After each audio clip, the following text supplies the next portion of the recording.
কাদিয়ানীদের leader নেতা গোলাম আহমদ নামে একজন ছিল। সেই গোলাম আহমদ বলেছিল যে আমি আমার নামের শুরুর অংশটা কেটে দিলাম, গোলাম কেটে দিলাম, তাহলে আমার নাম হচ্ছে আহমদ।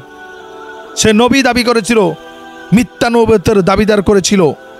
ওই সময় মুসলমানদের ইমানদারদের একজন বীর ছিলেন যার নাম ছিল আতাউল্লাহ বুখারী। সে আতাউল্লাহ বুখারী বলেছিল আমার নাম হচ্ছে আতাউল্লাহ, আমি আমার নামের আতাটা কেটে দিলাম, তার মানে আমি তাওবা করে নিচ্ছি, কিছুক্ষণ সময়ের জন্য আমি আমার নামের প্রথম অংশটা কেটে দিয়ে আতা কেটে দিলাম, তার মানে আমি আল্লাহ হয়ে তোকে বলছি তোর মতো এই গোলাম আহমদকে আমি নবুয়ত দেই নাই, তার মানে তুই নবী না। মক্কা নগরীতে যখন কাফির ইহুদি খ্রিস্টানরা, মক্কার নেতারা যখন মুহাম্মদ সাল্লাল্লাহু আলাইহি সাল্লামকে বলতেন যায়েদ ইবনে মুহাম্মদ কাম হিয়ার, এই যায়েদের পিতা মুহাম্মদ এইদিকে আসো, আমার আল্লাহ তাআলা সহ্য করতে পারেন নাই। সাথে সাথে আল্লাহ তাআলা কোরআন আয়াত নাযিল করেছেন, মা কানা মুহাম্মাদুন আবা আহাদিম মির রিজালিকুম ওয়ালাকিন রাসূলুল্লাহি ওয়া খাতামান নাবিয়্যিন ওয়া কানা আল্লাহু বিকুল্লি শাইইন আলিমা। এই মক্কা নগরের লোকেরা, কাফেররা, শুনে রাখো, আমার নবী মুহাম্মদ কোনো ব্যক্তির পিতা নয়। তার এক নম্বর পরিচয় হচ্ছে ওয়ালাকিন রাসূলুল্লাহ, সে হচ্ছে আমি আল্লাহ রসুল। দ্বিতীয় নম্বর পরিচয় খাতামান নাবিয়্যিন, তিনি হচ্ছেন আখির নবী, সর্বশ্রেষ্ঠ নবী, শেষ নবী। আল্লাহ তাআলা এইভাবে করে আল্লাহ তাআলা নবীর পরিচয় দিয়েছেন, সম্মানটাকে আকাশকুম্বী সম্মান বাড়িয়ে দিয়েছেন।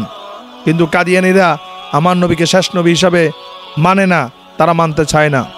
এজন্য এই কাদিয়ানীরা মুমিন নয়, তারা মুসলমান নয়, তারা লেবাস পরলেও তারা মুমিন নয়, তারা মুসলমান নয়, তারা হচ্ছে কাফের। বাংলাদেশে তাদের পরিচয় হচ্ছে তারা কাফের, তারা কাদিয়ানী, এই পরিচয় তারা চলতেছে, বাঁচতেছে, এইভাবে তারা বাঁচবে। এই জন্য এই কাদিয়ানীদেরকে বয়কট করতে হলে আমাদেরকে আরএফএল কোম্পানির, প্রাণ কোম্পানির যতগুলো পণ্য আছে সবগুলো পণ্য আমাদেরকে বয়কট করতে হবে। তাহলেই তাদের যে শক্তি, তাদের যে অর্থনৈতিক শক্তি, সেই শক্তিটা কমে আসবে। দেখেন, যেই ফায়ের মধ্যে যখন কাঁটা দোকে, কাঁটা দিয়েই কাঁটা তুলতে হবে। আতাউল্লাহ বুখারীর সময় এই গোলাম আহমদ নবী দাবি করেছিল, কিন্তু আতাউল্লাহ বুখারী তাকে শায়েস্তা করেছেন, তাকে কঠিন জবাব দিয়েছেন। এজন্য এই কাদিয়ানীদেরকে কখনো ছাড় দেওয়া যাবে না, এই কাদিয়ানীদের পণ্য ব্যবহার করা যাবে না, এই কাদিয়ানীদের পণ্য আমাদেরকে বয়কট করতে হবে। কাদিয়ানীদের ফান কোম্পানি, আরএফএল কোম্পানির যত পণ্য আছে প্রত্যেকটা পণ্য আমাদেরকে বয়কট করার দরকার। এমনকি আমার নবীকে নিয়ে যারা ব্যঙ্গচিত্র করবে, ইমানদার মুমিন মুসলমান শরীরের মধ্যে বিন্দু মাত্র এক ফোঁটা রক্ত থাকা অবস্থায়, অন্তরের মধ্যে, কলবের মধ্যে সরিষার দানা পরিমাণ ইমান থাকা অবস্থায় মুমিন কখনো চুপ থাকবে না।